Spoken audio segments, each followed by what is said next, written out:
Okay, hello. So first I kind of have a small commentary about the poem. So this is for the words that do not exist, those that cannot be found in a dictionary, yet we are so familiar with, terms we have grown to define on our own. This is a poem about most people's favorite word, so I hope you like it. Ifrit.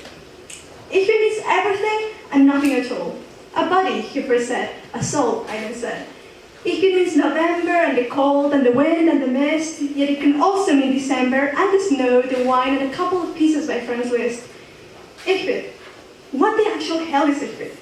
If you were to ask me while struggling with alcohol in my veins, I would have replied to you that Ifrit actually was a synonym for fair. Picture this, a girl in love strolling through the night in search for love in a drunken's lair. Is it not lovely to think of a boy infatuated by her doing the very same at the other world's end? That, my friends, is what I mean when I say that Ifrit means fair. However, if you were to ask me what's doped up in an ICU bed, I would have mumbled that Ifrit is actually to care. Picture this, being told your illness is incurable, and that you could kiss death close by the mere thought of a lupus flare. Is it not lovely to think that there is someone out there willing to hear you out and listen to you cry in despair?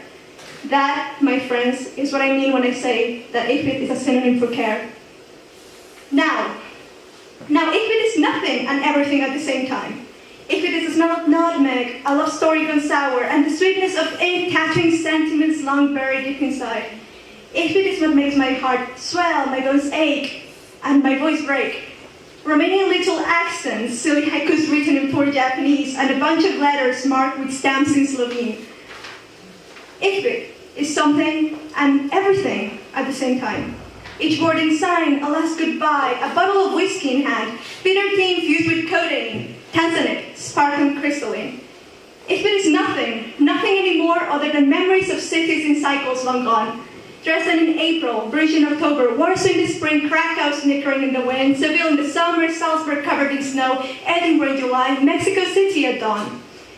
Ifrit is the reason behind all the silliness, happiness, and sadness. A book in my lap, a kiss on my cheek, the idea of love on a screen. Each too unique, too special for a girl barely 15. Truth being told, I believe anybody could define Ifrit. To me, however, Ifrit also owns a face. It's a face I cannot touch nor see, but I do know it well in so many ways. A couple of hours, hundreds of kilometers, but most importantly, to misplaced heart pieces. A very digital face it is indeed, with wires transmitting love's word agreed. A very daring face it truly is, with codes translating to me the words love decrees. A very mechanical face it ideally is, with words from love being typed instead of recited.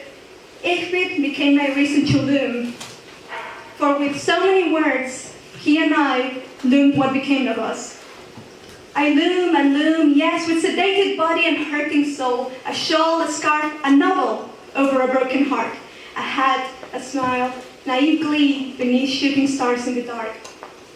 Ifrit means everything and nothing at all. A body, he typed, a soul, I took back. Ifrit means common pain, shared happiness, and mutual understanding. Yet could really mean anything, including everlasting aching.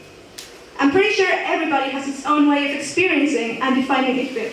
Some call it love, others call it passion, and many agree on it being plain all devotion. But to be fair, I believe we can all agree that Ifrit is actually nothing other than a mere confusion. Thank you.